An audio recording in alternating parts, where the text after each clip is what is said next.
It's me, Elian Habanero. That's right, the second week of the Willow show is on. Now, Willow, of course, stands for Wrestling is Life.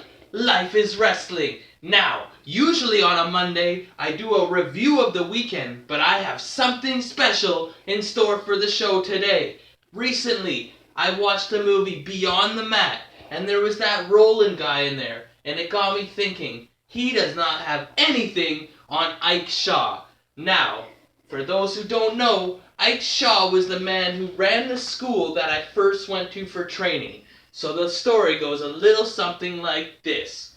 I was 18 years old. I had moved from Cuba to Campbell River, British Columbia in Canada. I graduated in the year 2000, and I was so excited. All I ever wanted to be was a wrestler. So I got my friend, because I didn't even have internet at home, to go online and find a list of wrestling schools. So he gave me the list the next time I saw him. And I looked on there. There was 3 schools that I phoned. I phoned Shawn Michaels' school, which I believe I talked to his mother, who answered the phone. I phoned Terry Funk, I believe, had a school back then. And I phoned the Hart Brothers school. The only one that I talked to was, like I said, Shawn Michaels' mother, and someone picked up the phone at the Hart Brothers. "Hello, this is Joe Frockledge," said the voice. I said, "I'm interested in being a wrestler. I got your number from online." He said, "I will have someone named Ike Shaw call you back tomorrow." So I thought, okay, great. And then I started thinking about it, and I was talking to my mom a little, and she's like, "You should go for the one in Canada, because then you don't have to get like a work visa. You can work in Canada. It's closer to home. It'll be much easier for you." So I was already leaning that way. So the next day, I got a call from the legendary Crippler Ike Shaw. Well, guess what? The voice sounded exactly the same as the guy I spoke to on the phone the day before, Joe Frockledge. But being a young, naive kid, I said nothing about it. And he said, "This is the school you want to come to," he said. And I said, "I can't wait. I've always heard about the legendary dungeon. Are you in Calgary, or are you like on the outskirts of Calgary?" He said, "No, we're in Cambridge, Ontario." And I said, "Oh, I'm sorry. Did I get the wrong number? I thought this was the Hart Brothers School." He said, "It most certainly is the Hart Brothers School. We're in Cambridge, Ontario. We have the Hart Brothers come through here all the time. Just last month, Owen was in. Bulldog is here right now. I'd let you talk to him, but he's sleeping." And I thought, this is great. And then he steamrolled me, like totally overdid it. He said, "We have a nutritionist, we have a chiropractor, we live on a resort, we have a lake in the back." I thought, this is fantastic. And I said, also, like, I'm borrowing some money off my mom to help pay for this. Like, I need a job as well. He said, "Already taken care of. I got a job for you lined up already."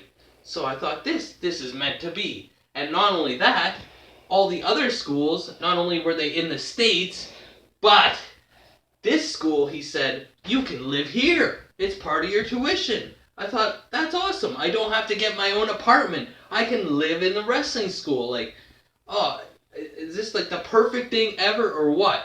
So, a couple weeks later, I got everything in order, packed my bags, and for the first time ever, 18 years old, I left on my own. So I flew out to Toronto Airport, and I got there. There was a guy named Sal holding an ACW sign. So I went and I introduced myself. I said, "Yeah, I'm the new student." And he said, "Okay, we got a bit of a drive. It's about an hour." So he drove, and then all of a sudden he stopped at this bank, this Scotia Bank. And I thought, oh, you got to stop at the bank. "Nope, we're here," he says. I said, "But I thought it was on a lake." And he said, "Nope, this is the school." So anyways, I got my bags out of the car. We walked up the stairs, and I thought, this seems strange to have a wrestling ring upstairs, but I was just happy. I was so happy to be a part. I was living my dream. I didn't question much for the first couple days anyway. So, Ike, Joe, whatever you wanted to call him, happened to be waiting for me in the office. Now this is, mind you, almost midnight now. Like, my flight got in at 11 or so it's probably after midnight. And I come from a small town. The first thing he says to me, "Hey bro, want some Burger King?" And I thought, Of course I want some Burger King. One, there was no Burger King in the Campbell River where I was living. And two, I don't think there was anywhere open 24 hours. Like, all the restaurants closed at 11. Bless you. So, anyways, the guy that drove me, Sal, he said, okay, we're going to go to Burger King. And I thought, oh, this is fantastic. I mean, I had a Whopper one time, like, when I was traveling with my parents to Vancouver to watch a Canucks game. But this is great. So we go there, and then he pulls out this list, and he proceeds to order like 4 triple Whoppers or double Whoppers with bacon and cheese on extra layer.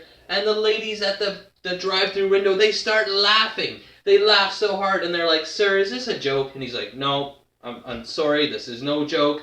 They said, we're going to need you to pay for this order before we can start to cook it. So we did. We went and paid, like, it was like $75 for the order. And I'm just blown away. Like, I lived in this one small town. Like, when I grew up in Cuba, I was only an infant when I moved to this place, Campbell River. So I grew up in this one small town. I hadn't seen the rest of the world yet. And already my mind is just blown. So anyway, we get the Burger King. And I'm thinking, who's going to eat all that? It must be for all the other students. No, it wasn't. It was all for Ike. So we go back to the school. Ike says, okay, this is going to be your room. Shows me around for only like 2 or 3 minutes because I guess he wanted to get those burgers in him. And then he proceeds to go to bed. So I introduce myself to the other students, talk a bit, but it's late, so everybody's ready to go to bed. And I didn't see Ike again for 3 more days. And I thought, this is strange. And I said to the one guy the next day, where's Ike? Like, I need to talk to him about this job that he has for me. And he said, oh, he'll be down for a couple days. And I said, what do you mean? And he said, oh, he just stays in his room for a couple days. I was like, well, like, does he have a bathroom in there? Apparently, no. He didn't have a bathroom. So I said, well, what does he do then? He just holds it in for 3 days? Nope. Apparently, Ike would use bottles or anything he could get his hands on. And he had a mini fridge to store his cheeseburgers in. So whenever he was hungry, he'd just reach down the bed, get a cheeseburger, and pee in the bottle. And I said, well, what about the poop? That's where the Tupperware stories came in. So I had never met anybody like this man in my whole life. But eventually, 3 days after, Ike decides he's ready to get out of bed. So he comes and he calls me, and there's a guy we nicknamed Powder. His name was Chris from Newfoundland. And he calls us into the office and he says, very seriously, now boys, I can't do his voice good, I'm sorry guys. Boys, you are the first 2 students ever allowed in this school under the age of 20. So don't do anything foolish and make sure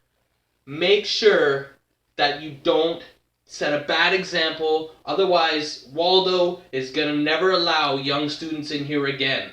So we were, walking on eggshells, making sure not to. So I pulled the one guy aside in the gym and I was asking him about Ike, and he said, shh, you can't talk about Ike. Everything's bugged. There's cameras everywhere. So I thought, what am I getting myself into here? It was crazy, and I didn't even have the balls to ask Ike, like, what about the resort and the nutritionist and the chiropractor? But I did because I needed the money. I asked him about the job. I said, Ike, I really need that job. Like, when do I start? And he said, here's a phone number. So I phoned, and it was a Deco temp agency. Now, in Campbell River, it's just logging and fishing. There's not a lot of factories. So I thought, oh, good, I have my job. So I went there, and I phoned them, and they're like, yeah, come in for an interview. I said, aren't I already hired? No, you have to come in for an interview. I said, oh, well, at least he got me an interview. So I went there, and I filled out all these tests. And they said, okay, we'll call you when a job's available. And I said, I thought I already had the job. Then they explained to me the whole process, that they work with factories, and when a job was available, they would call me. Sure enough, a week later, I got a call, and I started working for Cambridge Towel.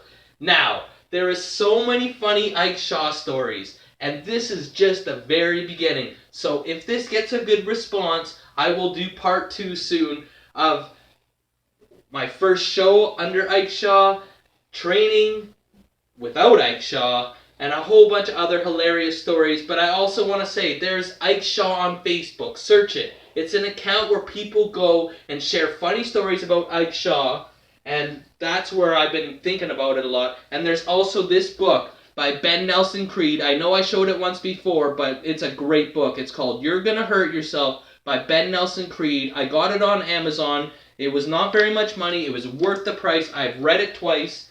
Now, folks, if you like the Ike Shaw video, make sure to hit me up. I will do part 2 because that was just my very first week of meeting Ike Shaw. This is the Willow Show. Wrestling is life. Life is wrestling. Now remember, like or you get a leg drop. Comment or you get a clothesline. Subscribe or you get a suplex. I'm your host, Elian Habanero. I love wrestling. Cuba!